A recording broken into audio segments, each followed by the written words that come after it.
everyone and welcome to this video. In this video, we will understand how cube events are very helpful in identifying the issues and troubleshooting them. Now, we are having a two-node cluster and we have v1.31.1 version. Now with v1.31.x version, we are having a new command as well, which is called kubectl events. So if you do kubectl-help, you should be able to see a new command called events. Earlier this command was not available, so we were relying upon kubectl get events. Now this is an important point and hence that's the reason we are highlighting it before getting started with the events. Now let me clear a screen.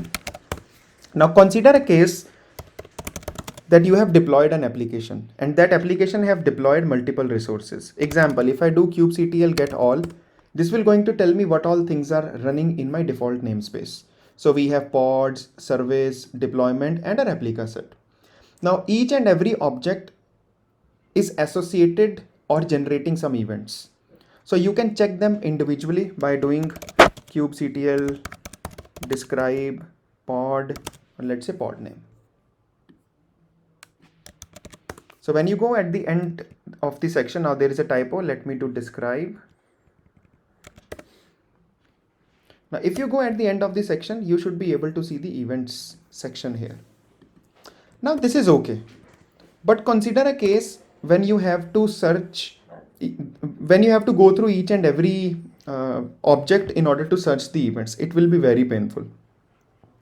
Now the situation will become even more worse when we talk about checking all namespaces, which might be having hundreds of objects in that, right? Example, if I do kubectl get all -A, so you should be able to see multiple resources.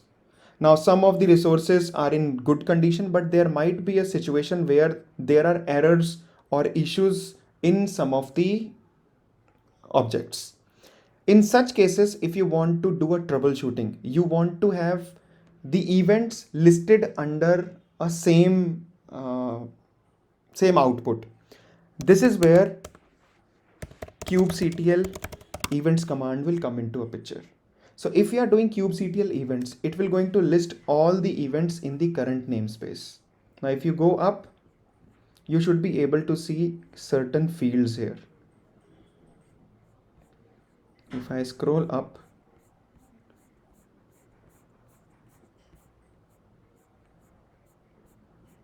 right, see this, and I'll make it little small so that we can see. So we are having last seen, we are having type, reason, object and a message. Now if you see here, this type is very crucial because you can either have a type of normal or you can have a type of warning. And whenever there is a warning, you need to check the reason. This reason will actually going to give us why this warning type is coming. It might be because of reboot, it might be because of a pod has failed or the deployment is unable to scale up. Such kind of all things you need to identify from reasons section. And the reason for the object, which object this event is associated with, that will be listed in this object section.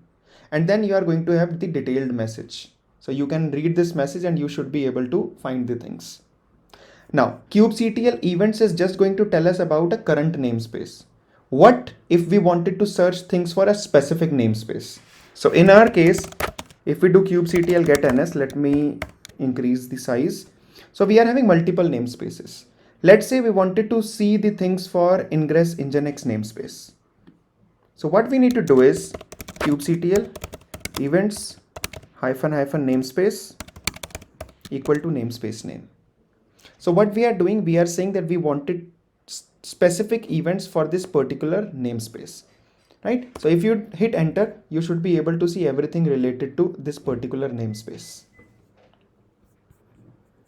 So every pod, if you see here pod related things, if you come here config maps related thing, if you come here, right, scroll down, all pod related things will be here, right?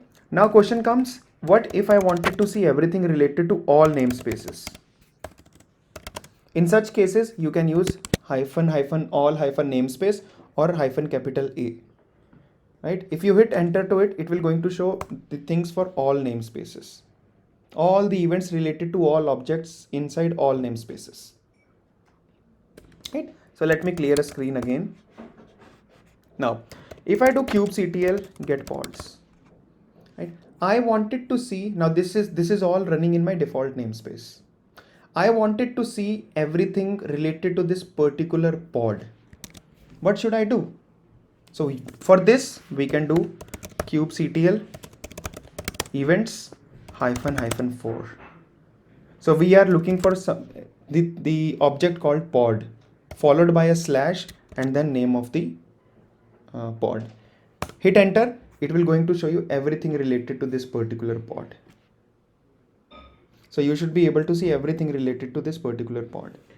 Likewise, you wanted to change things, you can change the object and you can check the things. Even let's say you are doing some operations on any object and you wanted to see the things live, right? Example, if I do kubectl get deployment, right? Now I have this particular deployment in which 4 of the pods are running out of 6 and the things are like this. So let's say I wanted to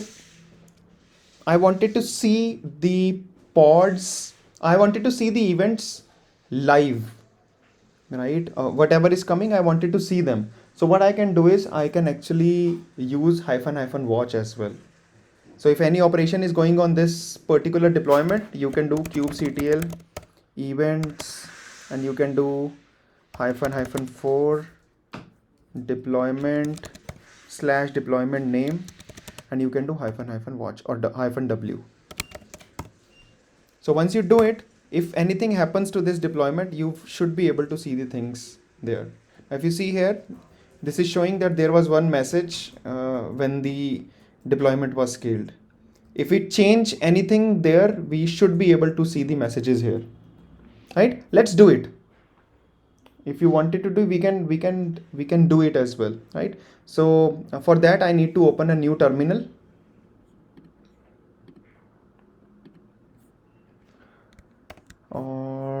Let me do ssh hyphen I Yogesh Mac Ubuntu @34.229.212.86. Let me become a root, clear a screen. So kubectl get deployment. Let me try to scale this deployment. Kubectl scale deployment name replicas equal to, let's say I'm giving it 9 and I'll say enter. So this is scaled. Now if you come here, see this, we should be able to see the events, right? So it is scaled from this to this. So you can watch a specific events for a specific object like this. Let me do a control C and come back. Now, when we talk about production, we are not much worried about the normal events. We are worried about the warnings, which are related to the issues which need immediate attention, right? So finding everything from every namespace which is having warning is little tedious. So what you can do is you can do kubectl events, you can do hyphen a for all namespace and you can do hyphen hyphen types and you can give warning. This will going to show everything to us. If you do enter, see this, all warnings will be there. If I go up, let me make it little small. See this, all warnings in all namespace. So we have filtered all warnings here. Let me go up more, see this, type is warning. So if I do little more, let's see this, warning. So we filtered out everything related to warning. And if you check the reason, see here, the node was rebooted, the pod was unhealthy, See here, the pod was unhealthy. Scroll down, scheduling has been failed for this particular pod. The mount was failed for this particular pod. Scroll down again more. So you will be able to see all these things. See here, it is unhealthy because this pod is unhealthy. Scroll down, worker 2 was rebooted, right? Worker was rebooted. See here, there was some issues with the network, right? So there was the error querying the bird, which means this is related to our Calico networking. So you should be able to see such things, right? So this is very useful.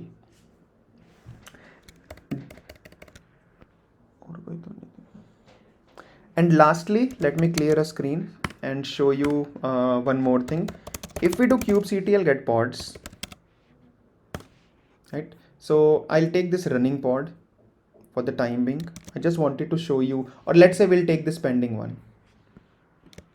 If we do kubectl describe pod name, so we should be able to see events here, right? These events are same when we talk about this events command. So we can do --for pod and pod name. So if we search for this particular pod and you do enter, you should be able to relate everything is same.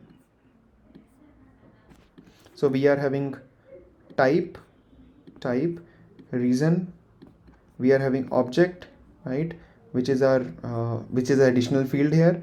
This is age, this is last seen, and see this message, right? And that's it for this demo.